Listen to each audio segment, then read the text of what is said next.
सकते हैं कि अगर मेरे पास कोई भी डाटा मौजूद नहीं है, या वो ये कहे कि हम ऐसी कंडीशन लगाएं कि अगर डाटा आ रहा है तो ही ये वाली क्यूरी चलनी चाहिए। मतलब अगर आपके पास कोई ऐसा डेटाबेस है जिसमें कोई टेबल मौजूद नहीं है, या अगर टेबल भी मौजूद है तो उसमें कोई रॉ मौजूद नहीं है, तो अगर ऐसा कोई काम है तो उसके ऑल्टरनेटिव हमें यहाँ पे एक मैसेज शो हो जाए जो कि कह रहे कि भाई नो रिकॉर्ड फाउंड, कुछ इस टाइप का काम आ जाए। और अगर आपके पास है डाटा, मतलब यहाँ पर चीज़ें हैं मौजूद, तो आपके पास वो चीज़ें सही तरीके से विजिबल हो जाएं।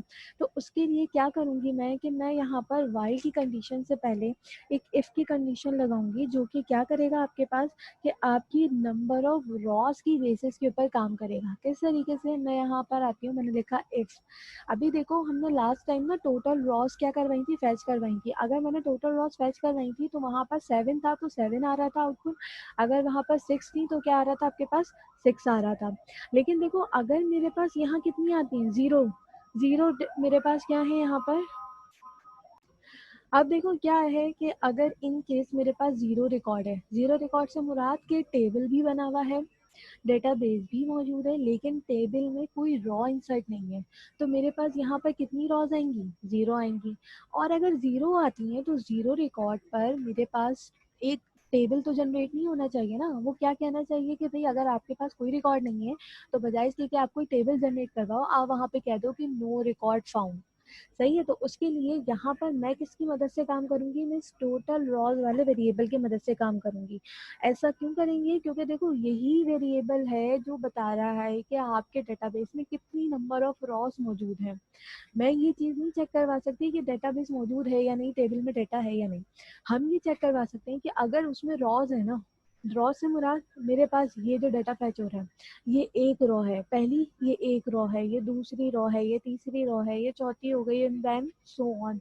तो अगर ये मौजूद है और अगर इनमें से कोई भी नहीं है तो उसका मतलब यहाँ पर कुछ भी नहीं होगा, मतलब मेरे पास डेटाबेस में कोई चीज़ नहीं है।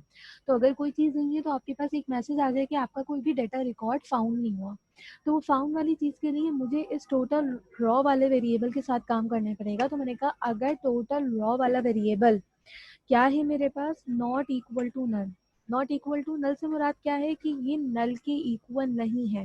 अब अगर नल के इक्वल नहीं है तो इसका क्या मतलब है कि टोटल रॉज 1 भी हो सकती हैं, 2 भी हो सकती हैं, 3 भी हो सकती हैं और 4 भी हो सकती हैं। तो अगर ये रॉज के अंदर अगर कोई नंबर ऑफ रॉज आती हैं तो ये वाला काम चलना चाहिए।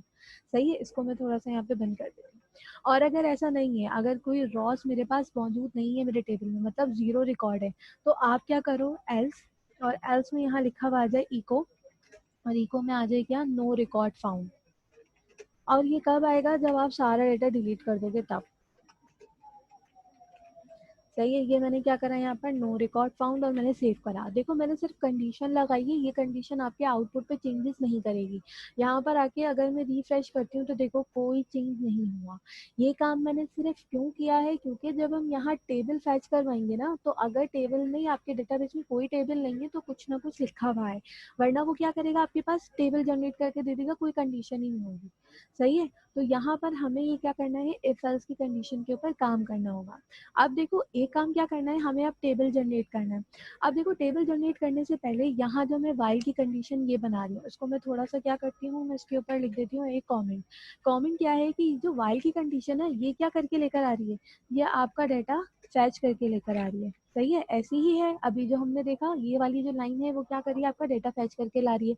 एक दफा चल रहा था आपके पास ये वाली एग्जीक्यूट क्यूरी वाला, तो आपके पास क्या हो रहा था, एक रिकॉर्ड आ रहा था, मतलब कि एक लाइन यहाँ पर आ रही थी। ये हमने काम किया है। अब जब अगर मैंने इसको number of law multiple loops में लगा दिया, तो लूप क्या करता है कि जितना भी आपके पास यहाँ डाटा है वो सारा का सारा डाटा यहाँ लेकर आ जाएगा। अब इसके अलावा हमें क्या करना है, अब हमें करना है कि इसको टेबल में कन्वर्ट करना है। अब देखो टेबल में कन्वर्ट करने के लिए, या आप लोगों को मैंने शुरू में बताया था कि जिस तरीके से हम बी आर को खाली यूज नहीं कर सकते। सही है, किस में खाली यूज नहीं कर सकते, इस पीएचपी के टैग के अंदर मैं बी आर के टैग को खाली यूज नहीं कर सकती। लाइक खाली से मुराद कि मैं यहाँ लिख दूँ ऐसे बी आर, ऐसे मैं नहीं लिख सकती। सही है, ये काम मैं कब कर सकती हूँ, मैं इस पीएचपी के ब्लॉक के बाहर लिख सकती हूँ मैं। तो ये काम चलेगा, मतलब इसका काम रन होगा। लेकिन अगर आपको यही सेम चीज़ पीएचपी के ब्लॉक के अंदर लिखनी होती है तो ये हम कैसे लिखते हैं, हमने पिछले सेशन में काम किया है कि हम इसको इस तरीके से बी आर करके लिखते हैं। सही है। तो इसका मतलब क्या है कि ये जो बी आर है ये कौन सा टैग है, आप लोगों ने पढ़ा है HTML का टैग है।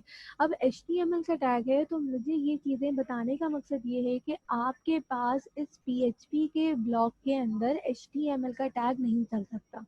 और HTML के टैग अगर नहीं चल सकते तो आपका टेबल भी नहीं बन सकता, क्योंकि टेबल भी आपके पास क्या है, एक HTML का टैग है जिसमें हम नंबर ऑफ टेबल्स बना सकते हैं, कॉलम्स बना सकते हैं, रॉज बना सकते हैं।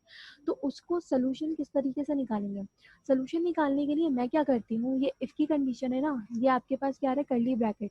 इस कर्ली ब्रैकेट के बाद ना मैं ये जो ऊपर वाला PHP है इसका ब्लॉक बंद कर देती हूँ। मैं कहती हूँ कि भाई ये वाला PHP यहाँ से खुला और यहाँ बंद हो गया। ऐसा क्यों किया, क्योंकि इसके बीच मुझे टेबल डालना है और वो टेबल डालने के लिए मुझे कोई ना कोई स्पेसिफिक एरिया खाली चाहिए। तो यहाँ पर आके मैंने क्या करा, इसको बंद कर दिया। PHP का ब्लॉक बंद करते ना, तो देखो जैसे ही मैंने PHP का यहाँ पर बंद किया तो इतना हिस्सा क्या हो गया, एक तरफ हो गया, और इतने हिस्से में आपके पास ये वाइट सा, मतलब ये कह लो एरर टाइप आ गया।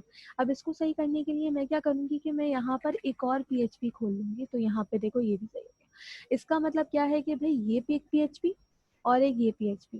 अब इसके बिटवीन ये जो काम है, मतलब ये जो पार्ट है ना, यहाँ पर आप HTML का कोड लिख सकते हो।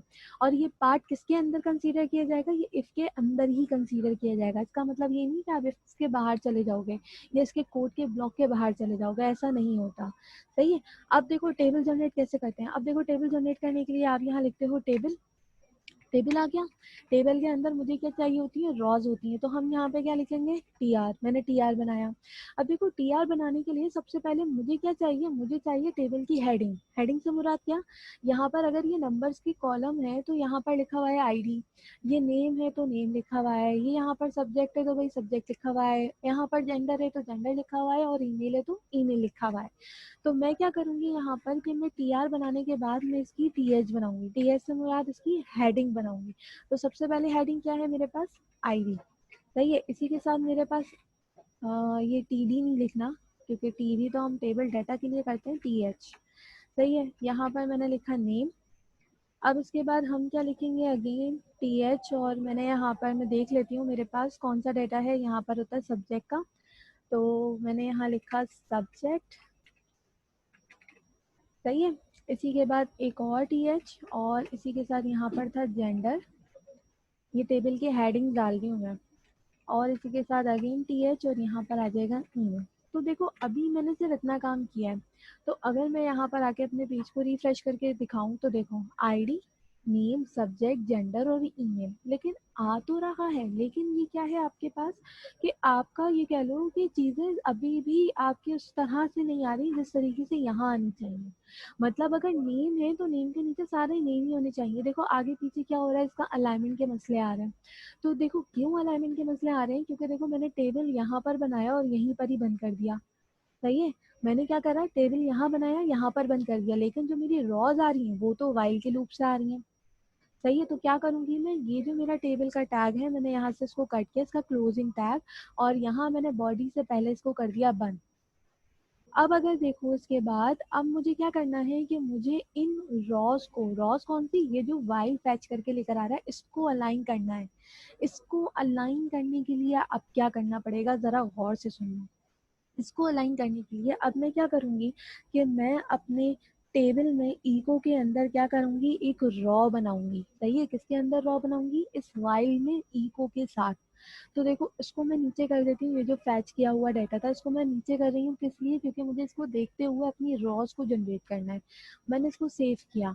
अभी अगर देखो डाटा तो मेरे पास हेडिंग आ गई, लेकिन हेडिंग के नीचे का जो डाटा है ना वो सीक्वेंस वाइज नहीं है। और अगर मैं आप लोगों को एक चीज़ और दिखाऊं तो टेबल में एक होता है बॉर्डर का एट्रीब्यूट। तो अगर मैं बॉर्डर लगा के दिखाऊं ना तो आप लोग अभी देखिएगा कि किस तरह का सीक्वेंस बन रहा है। तो देखो सही है। क्योंकि नीचे क्यों आ रहा है, क्योंकि आपके पास ऊपर कहीं भी आपने TD वाला काम नहीं किया ना, आपने बताया कि ये वाला जो रिकॉर्ड है ये एक टेबल के अंदर है। तो आपको एक टेबल रॉ डिफाइन करनी पड़ेगी। तो टेबल रॉ डिफाइन करने के लिए क्या करूंगी मैं कि मैं पहले तो इस बॉर्डर को अभी फिलहाल हटा देते हैं। हम सबसे पहले अपना यहाँ पर बनाते हैं एक TR।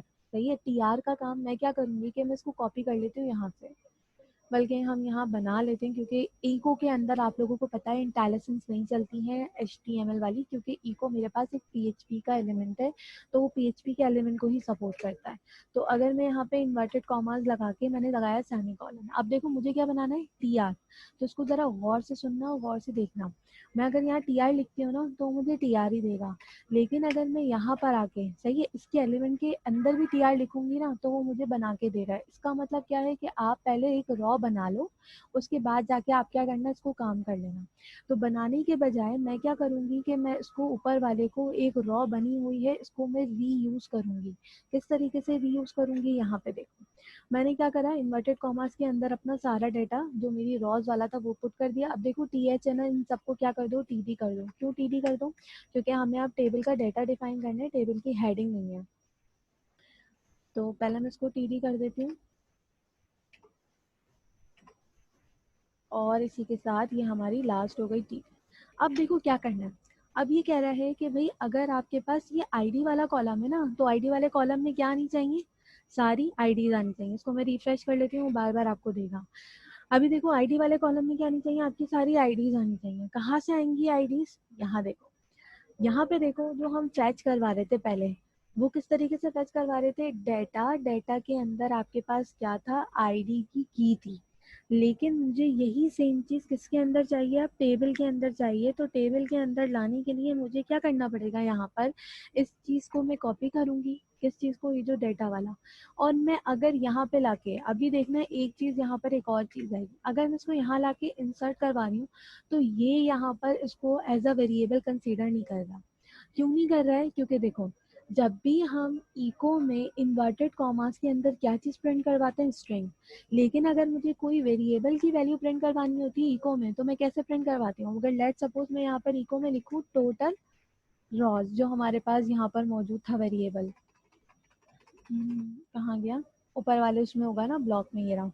सही है, अगर मैं इसको प्रिंट करवाना चाहती हूँ ना वेरिएबल को, तो ये देखो यहाँ पर कैसे प्रिंट करवाते हैं, टोटल रॉज, मतलब मैंने ऐसे लिखा, प्रिंट हो जाएगा। इसका मतलब क्या है कि इको के अंदर वेरिएबल में जब आप प्रिंट करवाएंगे, तो अगर आपने ऐसे लिख दिया तो ये आपको इसको एज अ वेरिएबल कंसीडर नहीं करेगा। तो इसीलिए मैं यहाँ पे एक और ट्रिक या एक और काम क्या करूंगी, कि मैं TD से पहले इन्वर्टेड कॉमास लगाऊंगी और लगा दूंगी कॉनकैटिनेट। मतलब क्या है कि ये जो HTML के टैग हैं, इनको मैंने इन्वर्टेड कॉमास में किया, और ये जो मेरा PHP का काम है, इसको मैंने किस में कर दिया, विदाउट इन्वर्टेड कॉमास। अब इन सब जगह पर आपको क्या करना है, इसी तरीके से काम करना पड़ेगा। सही है, देखो ये दो टैग इन्वर्टेड कॉमास के अंदर आ गए, ये दो टैग इन्वर्टेड कॉमास के अंदर होंगे, इनके बिटवीन जो डाटा आएगा वो कहाँ से आएगा, यहाँ से उठकर आएगा, इन वेरिएबल्स की इन की के ऊपर से। तो यहाँ पर मैंने इसको एज इट इज कॉपी किया, और मैं यहाँ पर लाके अगर मैं इसको करूँ, तो मुझे अगेन इन्वर्टेड कॉमास डॉट, सही है, कॉनकैटिनेट के लिए डॉट लगाऊंगी, लास्ट में डॉट और इन्वर्टेड कॉमास पहले, इसी तरीके से। अच्छा एक चीज़ और मैं यहाँ पर कर देती हूँ, आसान सा काम जो मैंने नीचे से कॉपी किया है, इसको आप इतना कॉपी कर लीजिएगा, तो आपको लगाने की ज़रूरत नहीं है।